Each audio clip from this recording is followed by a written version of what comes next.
नमस्कार दोस्तों, मैं हूं दिनेश के वोरा। आप सबका स्वागत है इस कार्यक्रम में। थोड़ी देरी हुई, उसके लिए क्षमा चाहता हूं। कुछ टेक्निकल एरर आ गया था स्टार्ट करते ही, तो उसकी वजह से थोड़ा-सा ये दिक्कत आई है।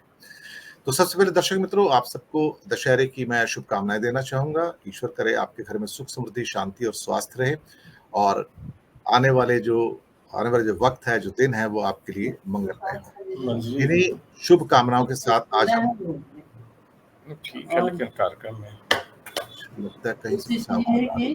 कि कुछ पैसा संकल्प कर लेना। अपने जरा माइक म्यूट कर लीजिए सर। आटा खरीद के देना। मुझे लगता है आवाज आ रही थी कहीं से कुछ। खैर दोस्तों, आज हम बात करेंगे दशहरे के दिन पर होने वाली या हो चुकी आरएसएस की एक वार्षिक उनकी जो एक स्पीच होती है भागवत साहब की, वो आई है।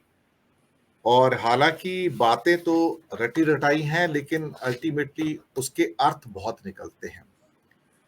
भागवत साहब जब भी कुछ बोलते हैं या आरएसएस के जो भी प्रमुख पहले भी रहे हैं, वो जो भी कुछ कहते हैं उससे ज्यादा वो छुपा जाते हैं। जैसे कि आज उन्होंने बात की कि धर्म की बात होगी तो राम की बात होगी और देश को कट्टरता से बचाना होगा, लेकिन कट्टरता बढ़ा कौन रहा है और किसकी ओर इशारा है? तो जो खुद प्रणेता है वो अपने गिरेबान में झांक कर नहीं देखते।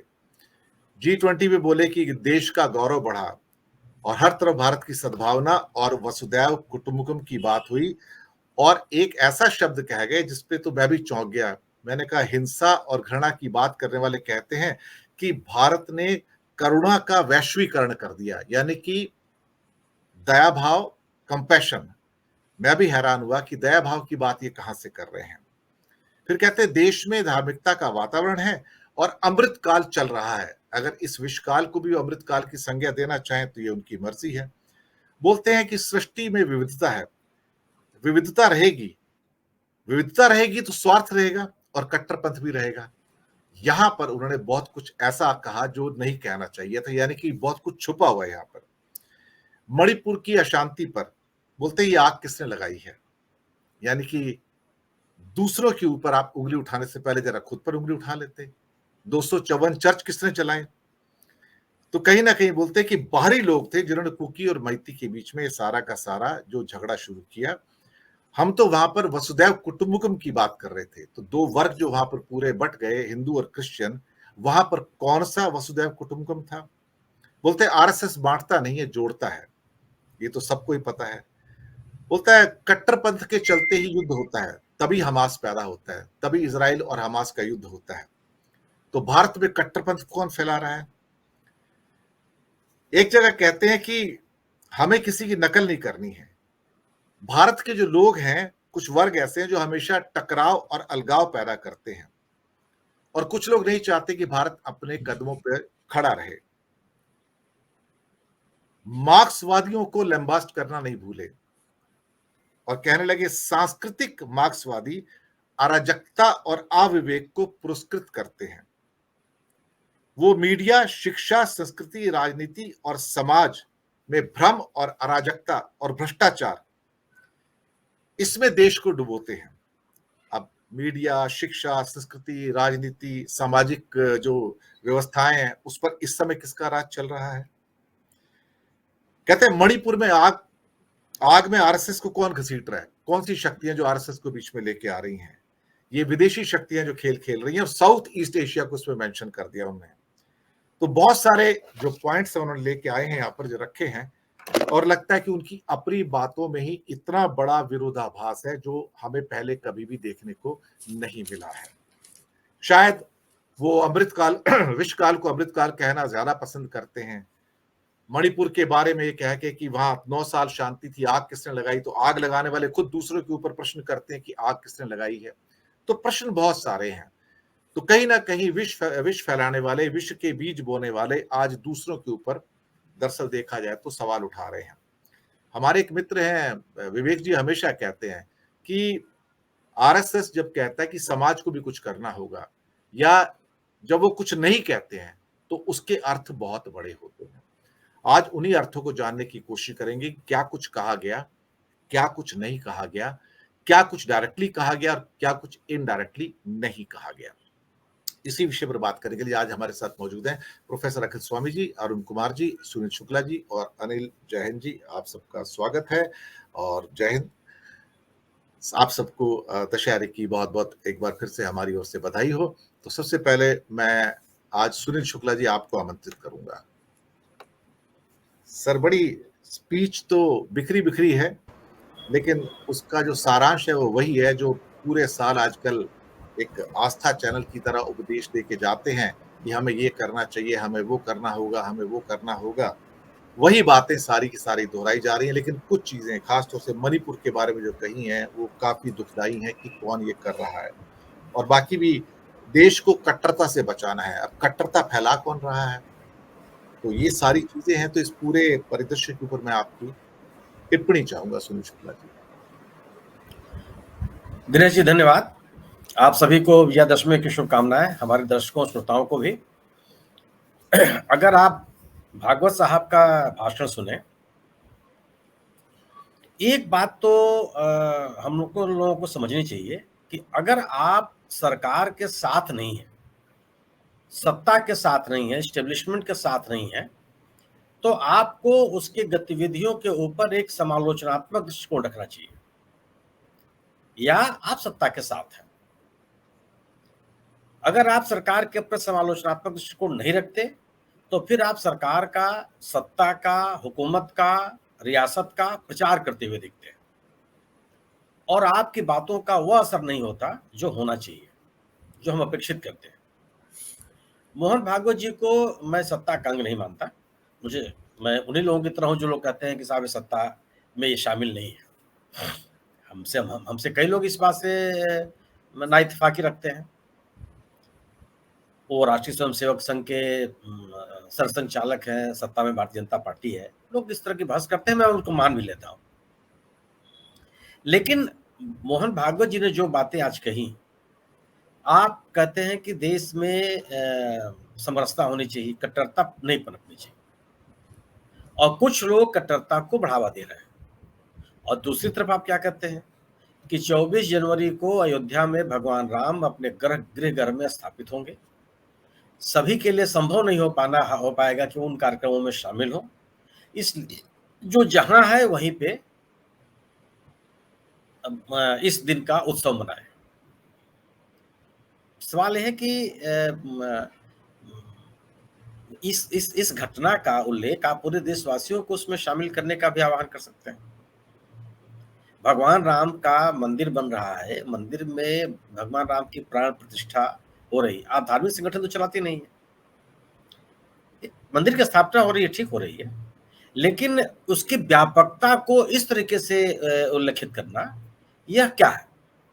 क्या समाज में समरसता को बढ़ावा देना है या हिंदुत्व कट्टरता को प्रश्रय देना है? उन्होंने कहा कि मणिपुर में हिंसा हुई नहीं, कराई गई। ठीक है, किसने कराई ये भी उल्लेख होना चाहिए, और कराने वालों के खिलाफ कार्रवाई करने की जिम्मेदारी किसकी थी? क्या जिसके पास ये जिम्मेदारी थी उन लोगों ने इस जिम्मेदारी का निर्वहन किया? और अगर नहीं निर्वहन किया तो उनके खिलाफ आम व्यक्तियों को क्या करना चाहिए? किस रूप में इसका प्रतिकार होना चाहिए? क्या इस बात पर सम्मानित मोहन भागवत जी को नहीं बोलना चाहिए? ठीक है, G20 की जो उपलब्धियां हैं, हम कह सकते हैं कि हमारे देश का गौरव बढ़ा है, लेकिन G20 को लेकर के जो कमियां रह गई, अगर यह केवल और केवल एक सरकारी देश का गरिमा कब बढ़ती है? जब उसमें पूरा देश शामिल हो। अगर कोई आयोजन सरकारी आयोजन हो जाता है तो वो तो सरकारी तौर पर उसको देखते हैं ना, अगर उसमें सभी पक्ष शामिल हो। अगर इसी G20 के आयोजन में विपक्षी दलों को भी उतना ही महत्व दिया जाता, शामिल किया जाता, उनको जगह जगह उनकी शिरकत की जाती, विभिन्न डेलीगेशंस में उनको शामिल किया जाता, विभिन्न राष्ट्राध्यक्षों से उनकी बात कराई जाती, तो क्या नहीं लगता है कि ये इससे गरिमा और बढ़ती? और अगर ये नहीं हुआ तो क्या इसकी आलोचना नहीं होनी चाहिए, इस पर समालोचनात्मक टिप्पणी नहीं होनी चाहिए? ठीक है, G20 की आयोजन से हम भी गौरवान्वित होते हैं, लेकिन उसके कमियों के प्रति उल्लेख कौन करेगा? और अगर आप उन कमियों की तरफ कोई प्रतिष्ठित व्यक्ति, विद्वान व्यक्ति निष्प्रिय व्यक्ति जब इस बात की टिप्पणी करता है तो देश सुनता है और हुकूमत भी सुनती, इंतजामिया भी इसको सुनती है। उस पर ही बात होनी चाहिए। और जगह आप ये बात करते हैं तो ये लगता है कि आप बड़े फलक पे बात कर रहे हैं, एक ऐसे फलक पे बात कर रहे हैं जिसमें सभी देशवासी शामिल हैं। आज के मौके पर जो ठीक है, आरएसएस की परंपरा है, जो परंपरा उनकी अपना पथ संचलन करते हैं, शस्त्र पूजन करते हैं, मोहन सर संचालक का भाषण भी होता है, हम लोग सब सालों साल से इसको सुनते चले आ रहे हैं। लेकिन आज के समय में या पिछले 10 सालों में यह अवसर इसलिए महत्वपूर्ण रहा है कि जो लोग सत्ता में हैं वो अपने आप को संघ का स्वयंसेवक कहने में गर्व महसूस करते हैं। तो जो पितृ संस्था है उसकी भी यह जिम्मेदारी बनती है कि वह इस बात को देखे कि जो लोग उनके नाम पर उनके अनुयायी होने का दावा करते हैं, उनके नाम पर हुकूमत में है, क्या वह प्रो पब्लिक जनता के अनुकूल अपनी व्यवस्था चला रहे हैं या नहीं चला रहे हैं। जिस समरसता की हम बात कर रहे हैं वो समरसता बहाल है या नहीं है। इस समरसता पर कटुता अगर फैल रही है तो इसके लिए जिम्मेदार कौन है, और उस कटुता और कट्टरता को समाप्त करने की जो पहल, कोशिश और इन व्यवस्थाएं होनी चाहिए वो हो रही है कि नहीं हो रही है। आज अगर इस देश में मणिपुर जैसी स्थिति पैदा हो जा रही है तो क्यों हो जा रही है? अगर मणिपुर जैसे इलाके में या पूरे उत्तर पूर्वी राज्यों में अगर संघ ये कहता है कि जमाने से वहां पर सक्रिय है, वहां के लोगों के बीच में काम कर रहा है, तो ये ऐसे हालात क्यों पैदा हो जा रहे हैं कि दो जातियां एक दूसरे के खून की प्यासी हो जाती है। अपने घर में ही लोग शरणार्थी हो जाते हैं, अपने देश में ही लोग शरणार्थी होने के लिए बेहोश है, और आप उस पर और हुकूमत बात करने के लिए तैयार नहीं है, उस पर चर्चा करने के लिए तैयार नहीं है।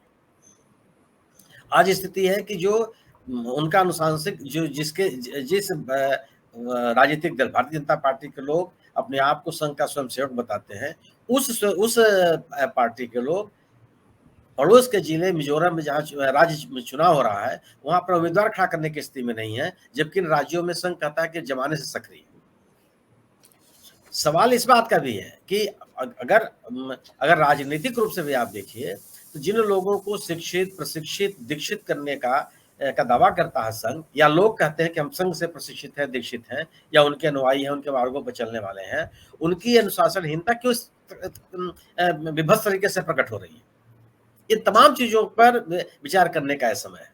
और मेरा अपना मानना है कि सरसंघ चालक जी का सम्मान लोगों के, देशवासियों के, जो संघ के अनुयायी नहीं है, उनके शाखाओं में जाने वाले लोग नहीं है, उनके प्रति भी उनके मन में भी इनके प्रति सम्मान बहुत बढ़ जाता है जब आप एक समालोचनात्मक दृष्टि से कोई बात करते हैं। आप ये नहीं लगता है कि आप हुकूमत के साथ खड़े हैं, और कोई भी हुकूमत को, कोई भी सरकार हो, कोई भी रियासत हो, अगर आप उसकी आलोचना नहीं करते, उसके कार्यक्रमों के ऊपर उंगली नहीं उठाते, उनको संशोधित या परिष्कृत करने का प्रयास नहीं करते, उनके द्वारा की जा रही खामियों की तरफ संकेत नहीं करते हैं, तो मेरा अपना ये मानना है कि आप अपनी जिम्मेदारी का निर्वहन नहीं करते। हम सरकार की तारीफ करना है हमारी जिम्मेदारी नहीं बनती है, अगर आप सरकार के अंग नहीं है तो। जी।